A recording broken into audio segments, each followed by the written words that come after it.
ইতিমধ্যে SSLC 2026 গণিত সাবজেক্টৰ পৰীক্ষা হৈ গ'ল। এই গণিতৰ প্ৰশ্ন কাকত কেনেকুৱা আছিল তোমালোকে এই ভিডিঅ'ত কমেণ্ট কৰি জনাই দিবা আৰু তোমালোকে এই গণিতত কিমান নম্বৰ পাবা ইয়াতে কমেণ্ট কৰি জনাই দিবা। ইতিমধ্যে 70% ছাত্ৰ ছাত্ৰীয়ে কৈছে যে এই গণিতৰ প্ৰশ্ন কাকত বহুত টান আছিল, প্ৰশ্নবোৰ কমন পৰা নাই।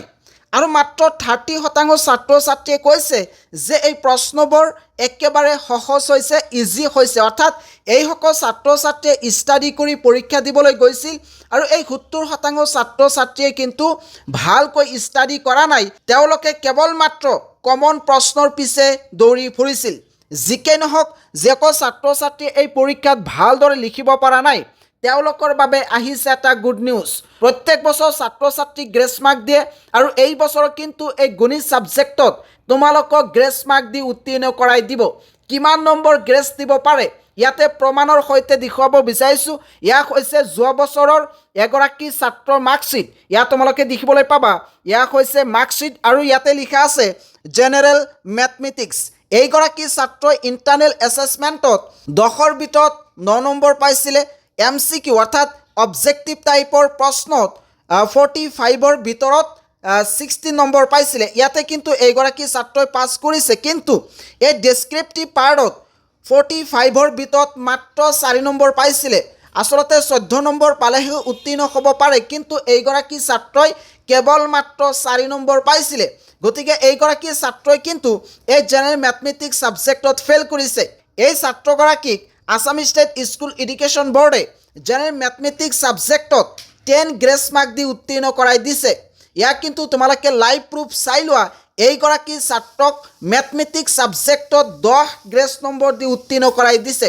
গতিকে যিসকল ছাত্ৰ ছাত্ৰীয়ে এই মেথমেটিক্সত ভালদৰে লিখিব পৰা নাই তেওঁলোকে চিন্তা কৰিব নালাগে, তোমালোকে গ্ৰেছ মাৰ্ক লৈ উত্তীৰ্ণ হ'ব পাৰিবা। ইয়াতে কণ্ডিশ্যন এটাই যে বাকীকেইখন ছাবজেক্টত ভাল এটা ৰিজাল্ট কৰিব লাগিব। যদি বাকীকেইটা পৰীক্ষা ভালকৈ দিয়া তেতিয়াহ'লে নিশ্চয় এই গণিত ছাবজেক্টত গ্ৰেছ মাৰ্ক লৈ উত্তীৰ্ণ হ'ব পাৰিবা। এতিয়া তোমালোকৰ নেক্সট এক্সাম আছে জেনেৰেল ছায়েন্স। এই জেনেৰেল ছায়েন্সৰ প্ৰশ্ন কাকত কেনেকুৱা হ'ব, টান হ'ব নে সহজ হ'ব ইয়াতে তোমালোকক দেখুৱাব বিচাৰিছোঁ জেনেৰেল ছায়েন্সৰ ব্লু প্ৰিণ্ট। ইয়াতে একেবাৰে তলৰ ফালে দেখিবলৈ পাবা ছিগনেচাৰ আছে নয়নজ্যোতি শৰ্মাৰ আৰু ইয়াতে আছে ডিফিকাল্ট অৰ্থাৎ ডিফিকাল্ট প্ৰশ্ন থাকিব 10%, এভাৰেজ প্ৰশ্ন থাকিব 60% আৰু ইজি প্ৰশ্ন থাকিব 30%। ইয়াক হৈছে জেনেৰেল ছায়েন্সৰ ব্লু প্ৰিণ্ট আৰু এনেকুৱা ধৰণৰ কিন্তু প্ৰশ্ন এই বছৰ তোমালোকৰ থাকিব। মাত্ৰ 10% ডিফিকাল্ট প্ৰশ্ন থাকিব আৰু এই 10% প্ৰশ্ন কিন্তু সকলো ছাত্ৰ ছাত্ৰীয়ে কৰিব নোৱাৰে, কাৰণ এই 10% প্ৰশ্ন কনচেপ্ট বেছ হ'ব। গতিকে তোমালোকে যদি এই জেনেৰেল ছায়েন্সত ভাল এটা নম্বৰ লৈ উত্তীৰ্ণ হ'ব বিচৰা তেতিয়াহ'লে কমন প্ৰশ্নৰ পিছে দৌৰি নাথাকি নিজৰ হাতত থকা কিতাপখন ষ্টাডি কৰিবা।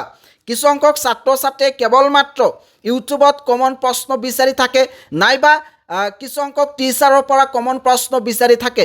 এতিয়া যিহেতু সময় নাই, গতিকে এতিয়া তোমালোকে এই কমন প্ৰশ্নৰ পিছে দৌৰি নাথাকি কেৱল মাত্ৰ ৰিভিজন দিবা। গোটেই বছৰ কি পঢ়িলা, কেনেকুৱা ধৰণৰ তোমালোকৰ ষ্টাডি আছিলে, কি মুখস্থ কৰিছিলা সেইখিনি এতিয়া ৰিভিজন দিয়া, নিশ্চয় পৰীক্ষা ভাল হ'ব।